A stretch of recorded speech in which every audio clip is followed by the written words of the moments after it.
What is up, everyone? Welcome back to my channel and a very special episode today. Today we gonna be discussing about how love can become a subtle form of manipulation and control. Love is one of the most powerful forces that can motivate us to do great things, but it can also drive us to do some of our worst impulses as well, like manipulation, like possessiveness, like obsession, and even murder. It's all possible when it comes to love. I want to look at this quote from Friedrich Nietzsche, who said, "The most difficult, and therefore the most valuable kind of self-overcoming is the overcoming of love." So why is love such a difficult thing to overcome? What does he mean by that? What's so difficult about it? Love is considered a virtue and a value. In fact, if you don't have love, people will say something's wrong with you.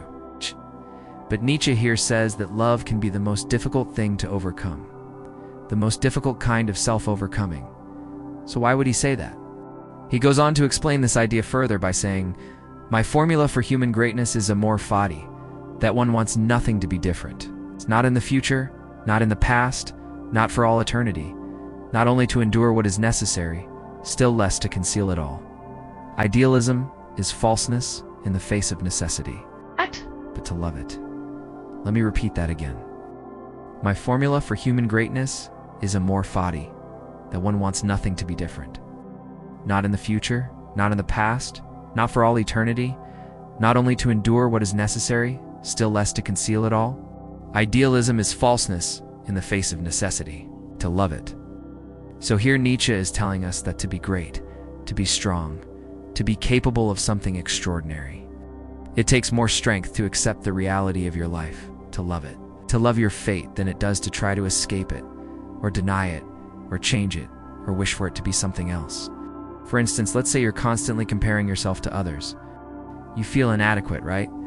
Maybe you're struggling to succeed in your own business, and there's other people who are way more successful than you are, and you start feeling like crap about yourself. Oh, Nietzsche would say that it takes more strength to accept that reality. To accept that you're in a different place than somebody else, to work on your craft, to love your reality, and not be resentful about it, to not compare yourself to other people, to embrace what you have and not wish for something else, than it is to constantly complain about it, to hate your fate, to be angry about it, to be resentful about it, to wish for it to be something else.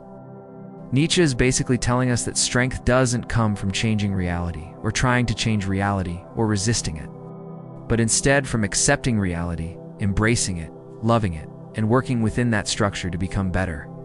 That's Nietzsche's philosophy there. But let's see what Alfred Adler has to say about this concept of love. Adler believed that love was a form of power. He said that we love people because they give us power over them. We love people because they need us. We love people because we can influence them, because we can control them, because we can change them.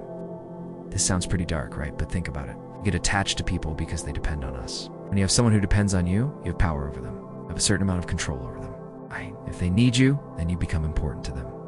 And whether we like it or not, we love people who make us feel important, who make us feel needed.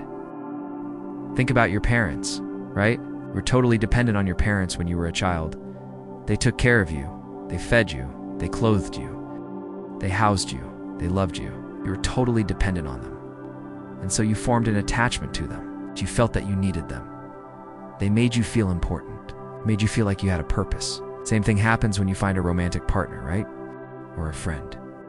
Someone who you can give love to, someone who needs you, someone who depends on you.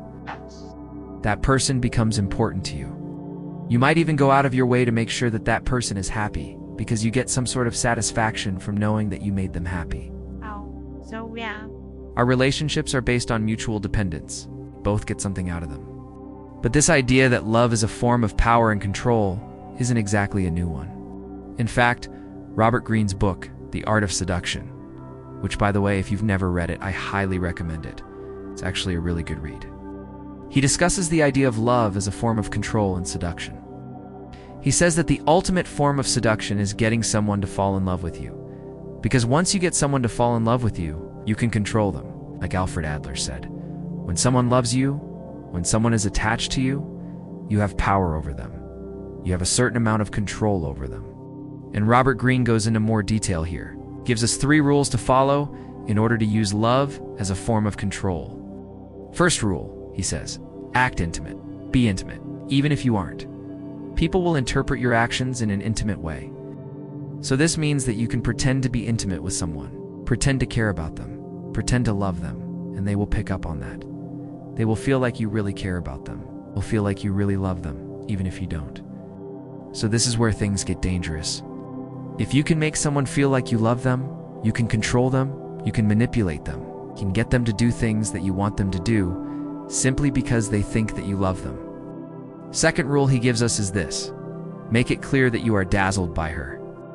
State openly that she has a powerful effect on you, don't disguise it. So basically here he's saying that you should tell the person that you're attracted to. You should tell them that they have a powerful effect on you, that you're infatuated with them, you can't stop thinking about them, that you desire them. And again, here, this is where things get dangerous. Because if you can make someone feel like you re-obsessed with them, you can control them, you can manipulate them, you can get them to do things that you want them to do simply because they think that you re-obsessed with them, that you love them. And the third and final rule he gives us is appear desperately in love with her. Act jealous, demand that she show signs of love for you, threaten to leave if she doesn't respond as you wish. So here's where things get really dark. Not only are you pretending to be in love with someone, not only are you telling them that you're in love with them, but now you're acting desperate, right? Now you're getting mad at them, you're getting jealous. You're threatening to break up with them if they don't give you what you want. And again, this is where things get super dark. Because if you can make someone feel like you going to break up with them, if they do and give you what you want, if you can make them feel like you're jealous, you can control them, you can manipulate them. You can get them to do things that you want them to do simply because they're afraid of losing you. So there you have it. 3 rules for using love as a form of control, according to Robert Greene. But obviously, this is all done in the context of seduction. This is all done in the context of strategy, but you can apply these same rules to existing relationships, to marriages, to friendships. So yeah, it gets pretty dark pretty fast, right? But the main takeaway I want you to get from this is that love can become a subtle form of manipulation and control. Yes, love is a beautiful thing, but it's also a powerful thing. And just like any other powerful thing, it can be used for good or it can be used for bad. So, it's important to be aware of how love can become a subtle form of manipulation and control. It's important to be aware of how our own love can become a form of manipulation and control. And it's also important to be aware of how other people might use love as a form of manipulation and control over us. So yeah, be careful out there. Be careful who you trust. Be careful who you love.